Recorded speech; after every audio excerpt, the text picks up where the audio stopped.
Okay, students, now question number 23, it's of October number 15. And the question is, curve आपको given दिया गया and a normal to the curve at P intersect x-axis at A and y-axis at B. ये जो P से आ रही है line, ये normal बन रहा है. आपसे कहा गया show that B is the mid point of AP. तो हम एक काम करेंगे, A के कोऑर्डिनेट्स कैलकुलेट करेंगे, P के कोऑर्डिनेट्स गिवन है, B के कोऑर्डिनेट्स कैलकुलेट करेंगे और मिड पॉइंट फॉर्मूला से अगर हम AP का मिड पॉइंट निकालेंगे तो वो सेम आएंगे जैसे B के कोऑर्डिनेट्स हम नॉर्मल की इक्वेशन से कैलकुलेट करेंगे, राइट. आइए स्टार्ट करते हैं जनाब. In first part, equation of the curve is under root 9 minus 2x square. y dash क्या हो जाएगा, power half 9 minus 2x square whole power half minus 1 minus half और बेस का डेरिवेटिव 4x स्क्वायर. बेस का derivative 4x sorry, not 4x square, it is 4x. तो जनाब gradient को अगर हम लिखते हैं तो ग्रेडियंट क्या हो जाएगा, y dash equals to cancel हुआ 2 to the 4x 2x over 9 minus 2x square की पावर हाफ. ऐसा ही है. अब आइए जनाब ग्रेडियंट ऑफ टेंजेंट कैलकुलेट करते हैं. x की वैल्यू क्या रखेंगे हम, 2 रखेंगे. तो 2 का स्क्वायर 4, 4 टू द 8, ये हो गया. तो आंसर क्या आ गया, x की जगह पर जब 2 रखा है तो 2 into 2, the answer is 4. And the gradient of normal क्या हो गया हमारे पास, -1/4. आ रही है बात समझ, आ रही है बात समझ. यहां पर प्रॉब्लम होती है, right. Now by using y minus y1, y1 क्या है हमारे पास 1 इक्वल टू m. ग्रेडियंट क्या है हमारे पास, -1/4. x माइनस x1, x1 क्या है जनाब, x1 हमारे पास है 2. क्रॉस मल्टीप्लाई कीजिए 4y minus 4 equals to minus x plus 2 and 4y equals to minus x plus 6. आ रही है बात समझ, एनी कंफ्यूजन, प्लीज क्लियर है. Now the gradient of the base is minus 4x. Minus 4x. So it will be minus here, so this is plus, this is plus. So it will be plus x minus 2. Now, अब solve करते हैं तो क्या हो जाएगा, 4y is equals to 4y is equals to x. और जब ये 4 इधर आएगा तो कितना हो गया, 4 minus 2 is plus 2. ये बनी इक्वेशन ऑफ नॉर्मल, ये बनी इक्वेशन ऑफ नॉर्मल. अब ए के कोऑर्डिनेट्स कैलकुलेट कर रहे हैं. ए के कोऑर्डिनेट्स बच्चों क्या होंगे, x की कोई वैल्यू आएगी, y 0 है. x की कोई वैल्यू आएगी और y 0, y को 0 रखिए, इक्वल टू x प्लस 2. तो x की वैल्यू क्या आ गई, -2. बिल्कुल सही. देखें नेगेटिव साइड पर आया है, जब भी तो x नेगेटिव में आया,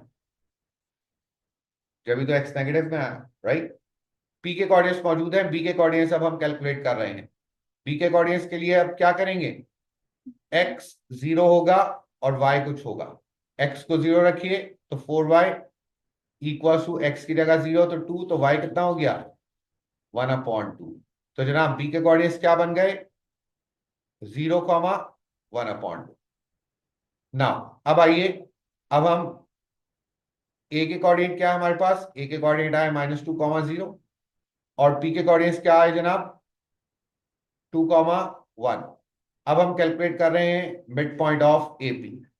मिड पॉइंट ऑफ AP क्या हो गया, x1 plus x2 by 2, -2 plus 2 0, और दूसरा क्या हो गया, 0 प्लस 1 डिवाइडेड बाई 2, 1/2. एग्जैक्टली ये वही कोऑर्डिनेट्स हैं जो कि b के कोऑर्डिनेट्स हैं, 0, half. And this we have to prove. Are you clear, question of 6 marks, any confusion.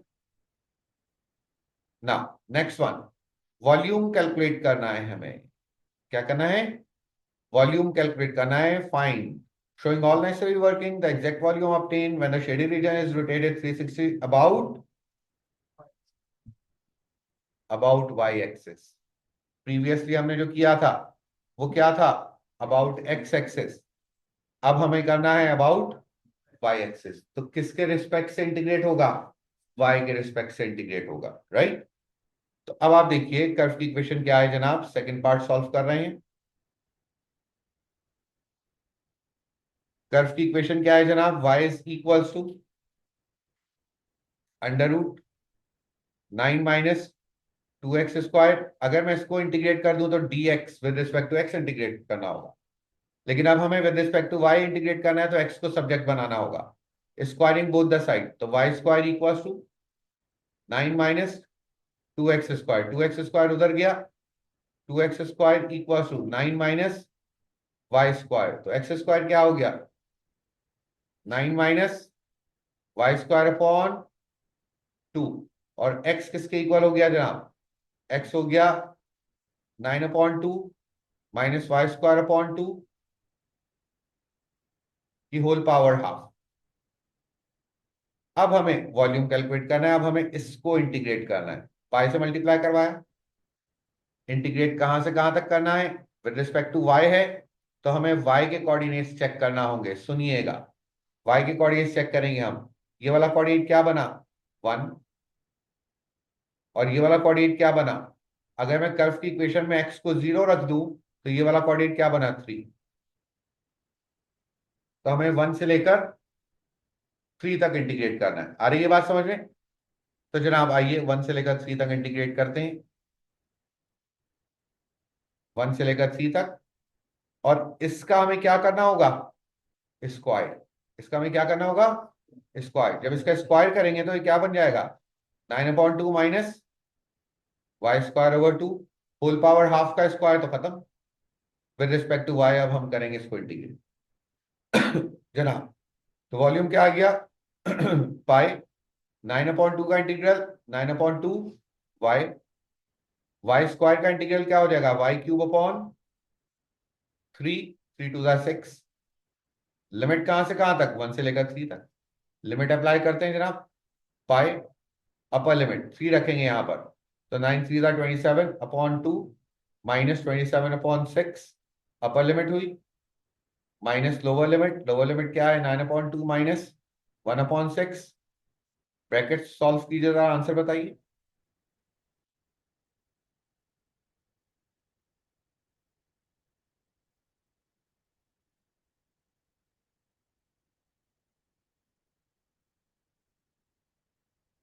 Fourteen over 3 pi. This is the final result. Are you clear? बस इसमें difference क्या था? हमें अब x को सब्जेक्ट बनाकर इंटीग्रेट करना था, पहले हम y को सब्जेक्ट बनाकर इंटीग्रेट कर रहे थे। याद रखिए, अबाउट y एक्सिस हो तो सब्जेक्ट क्या बनेगा? सब्जेक्ट क्या बनेगा? x। और अगर अबाउट x एक्सिस हो तो सब्जेक्ट क्या बनेगा? y। Is this clear?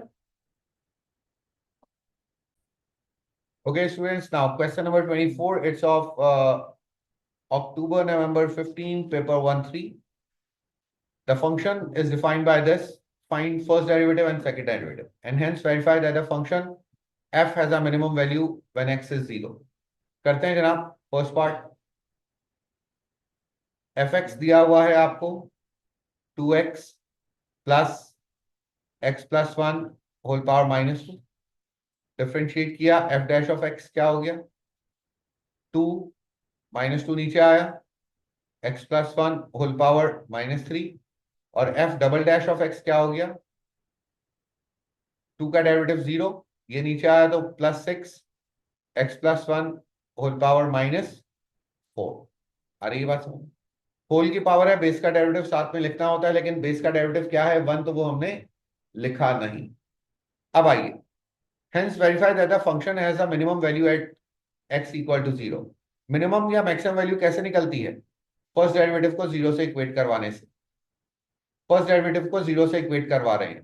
2 - 2 upon x+1 का whole cube equal to 0। So 2 is equal to 2 upon x+1 का whole cube, cross multiply x+1 का whole cube equals to 2 upon 2 is 1. So x+1 is equals to 1 and the value of x is 0. Proved. ये तो हमें proof करना था, x की value 0 आ रही है फर्स्ट डेरिवेटिव पर। आ रही बात समझ में? आगे बस क्या कह रहे हैं सेकेंड पार्ट। सेकेंड पार्ट में कहा जा रहा है बच्चों, find the distance A B. हमें ए से बी तक का डिस्टेंस कैलकुलेट करना है। कोऑर्डिनेट ज्योमेट्री आ गया simple. A B is equal to under root y2 minus y1। तो बच्चों बी को 1 कॉमा ये कितना हो गया 4 to the 8 9 9/4 y2 minus y1। तो 9/4 minus 3 whole square plus x2 minus x1 1 plus 1/2 whole square. क्या आंसर आ रहा है? Find the distance A B. The distance A B will B,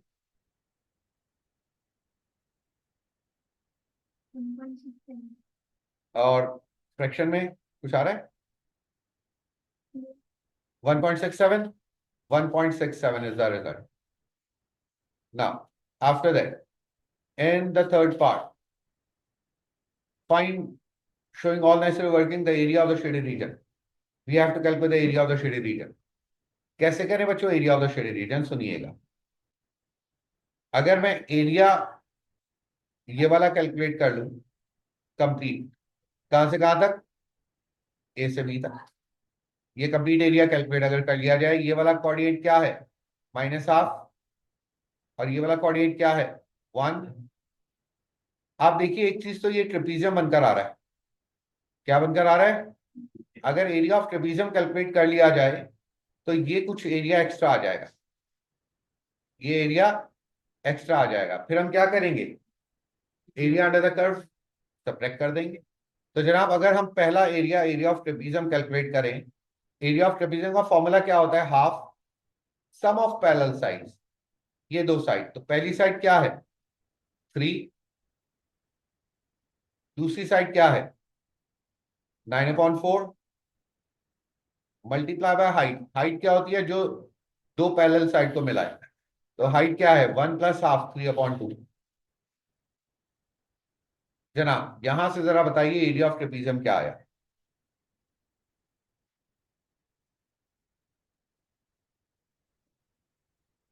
63/16। 63/16 ये आ गया जनाब एरिया ऑफ ट्रेपीजियम। अब हम कैलकुलेट करेंगे area under the curve. Area under the curve कैसे कैलकुलेट होगा जनाब? इंटीग्रेट करना पड़ेगा कर्व को, कहां से कहां तक? -1/2 से लेकर 1 तक। -1/2 से लेकर 1 तक कर्व की इक्वेशन क्या है 2x प्लस x+1 की पावर -2। इंटीग्रेट करते हैं जनाब विद रिस्पेक्ट टू x। तो जनाब 2x का इंटीग्रल 2x² 2 x², और इसका इंटीग्रल क्या हो जाएगा x+1 की पावर -1/-1। इंटीग्रेट कहां से कहां तक? -1/2 से 1 तक करना है हमें। इसको अरेंज करके लिख दीजिए पहले x² -1/x+1। इंटीग्रेट कहां से कहां तक करना है हमें? -1/2 से 1 तक। वैल्यूज रख रहे हैं हम। Upper limit upper limit 1, upper limit 1। तो 1 minus 1/2 upper limit, lower limit -1/2 रखेंगे तो -1/2 का स्क्वायर क्या हो गया 1/4 -1/1 -1/2 इज -1/2। सिंप्लीफाई करेंगे तो आंसर आएगा एरिया अंडर द कर्व। बताइए आंसर।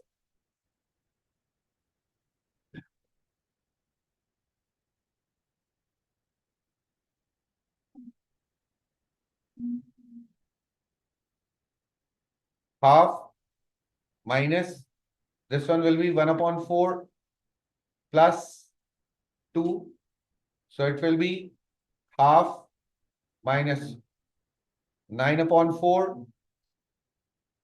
तो आंसर क्या आ गया -7/4। Area under the curve.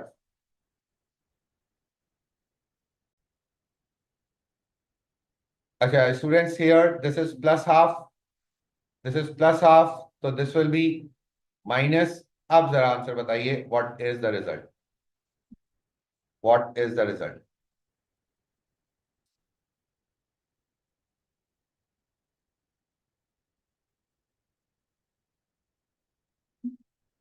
Nine over four. Therefore final area क्या आ जाएगा हमारे पास? फाइनल एरिया क्या आ जाएगा हमारे पास? एरिया ऑफ ट्रेपीजियम में से हमें माइनस करना होगा area under the curve, and area of trapezium is 63/16 minus area of curve क्या है जनाब? 9/4। सब्ट्रैक्ट कीजिए, so the final answer will be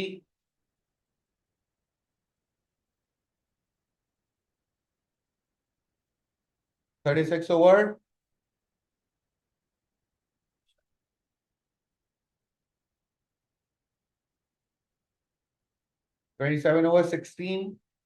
This is the final area of the shaded portion. Are you clear? Any confusion? Now, students, question number 25, it's of May June 14, paper 1-1. The question is, a line has equation this and a curve has equation this. For the case where line is tangent to the curve, find the value of C.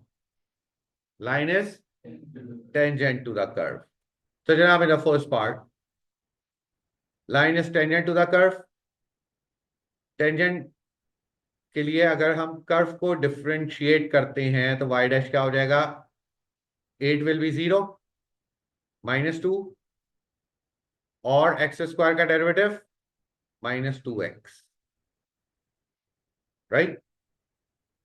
अगर line is tangent to the curve y is equal to 2x + c, तो gradient क्या हो गया tangent का? 2 यहां पर रखा, gradient of tangent होता है ना y डैश, -2 -2x, -2 उधर गया तो 4 इक्वल टू -2x, तो x की वैल्यू क्या आ गई? -2। x की वैल्यू -2 अगर कर्व की इक्वेशन में हम रखते हैं तो y की वैल्यू जनरेट हो जाएगी। तो y की वैल्यू क्या जनरेट हुई? 8 + 4 -4, y की वैल्यू जनरेट हुई जनाब 8। तो पता ये चला टेंजेंट पास कर रहा है -2 8 से। इसको टेंजेंट की इक्वेशन में रख दीजिए, जैसा कि अभी हम प्रीवियसली एक क्वेश्चन सॉल्व करके आए। x की जगह -2 + c, 2 2 = 4, -4 जब उधर जाएगा तो c कितना आ गया? 12। This we have to calculate. Clear? Any confusion? Second, for the case where C is 11, find the x-coordinate of the point of intersection of the line and the curve. Find also by integration the area of the region between the line and the curve. No issues. Curve की equation क्या दी हुई है? y is equals to 8 - 2x - x squared. Line की equation क्या दी हुई है? y is equals to 2x + 11, क्योंकि c की वैल्यू 11 है, गिवन दे दी गई। दोनों को करें साइमल्टेनियसली सॉल्व। लेट्स से दोनों को करें simultaneously solve. Let's say here is the curve and here is the line. We have to calculate this. We have to calculate the intersecting coordinate, right? इसको y की value 8 - 2x - x square में line की equation में रख रहा हूं, equal to 2x + 11। X square को right side पर लेकर आए, एक्स स्क्वायर -2x को राइट साइड पर लेकर आए तो +4x, 8 को राइट साइड पर लेकर आए 11 - 8 +3 = 0। x की दो वैल्यूज बताइएगा बच्चों। What are the two values of x?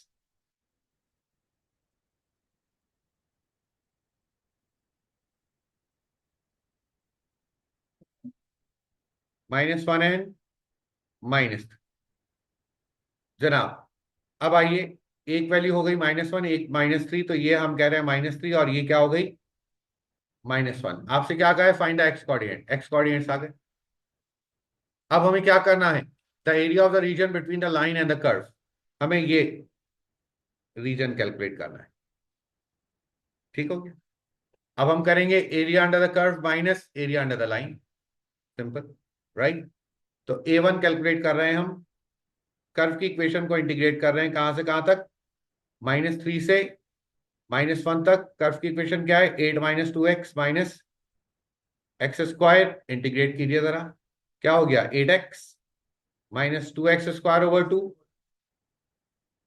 Minus x³ over 3।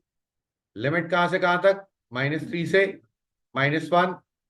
Apply करते हैं जनाब, अपर लिमिट -3 जब यहां रखा जाएगा तो 8 3 -24, -3 यहां रखा जाएगा तो -9, -3 यहां रखा जाएगा तो +9। Upper limit minus lower limit, -1 रख रहे हैं तो -8, -1 +1/3। 9 and 9 कैंसिल आउट, सिंप्लीफाई कीजिए जरा। A1 बताइए क्या आ रहा है, व्हाट इज A1?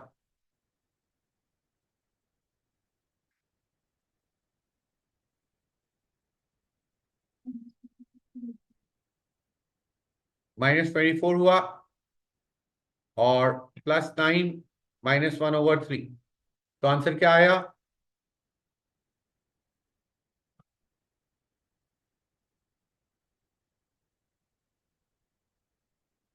-46/3। अच्छा, इसमें हमने क्या कर दिया बच्चों, पहले लोअर लिमिट रख दी और फिर अपर लिमिट, जबकि क्या होता है upper limit minus lower limit, तो देयरफॉर हमने एट द एंड इसको प्लस कर देना है। एरिया 1 क्या हो गया, 46/3, राइट। अब आइए एरिया 2 कैलकुलेट कर रहे हैं हम। एरिया 2 कैलकुलेट करेंगे एरिया अंडर द लाइन। तो एरिया 2 कैलकुलेट कर रहे हैं, एरिया अंडर द लाइन कहां से कहां तक, -3 से लेकर -1 तक, 2x + 11। तो जनाब क्या हो गया, 2x² over 2, it will be x² + 11x। Limit कहां से कहां तक, -3 से -1। अपर लिमिट -1 रखी जाएगी तो it will be 1 -11। Lower limit -3 रखा जाएगा तो 9 और -33। क्या आंसर आया, 14। So therefore the final answer is, what is 46 divided by 3? Therefore the area will be 46/3 minus 14. So the final answer will be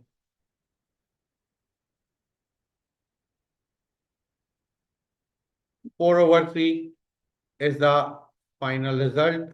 Area between curve and line. Are you clear? Any confusion?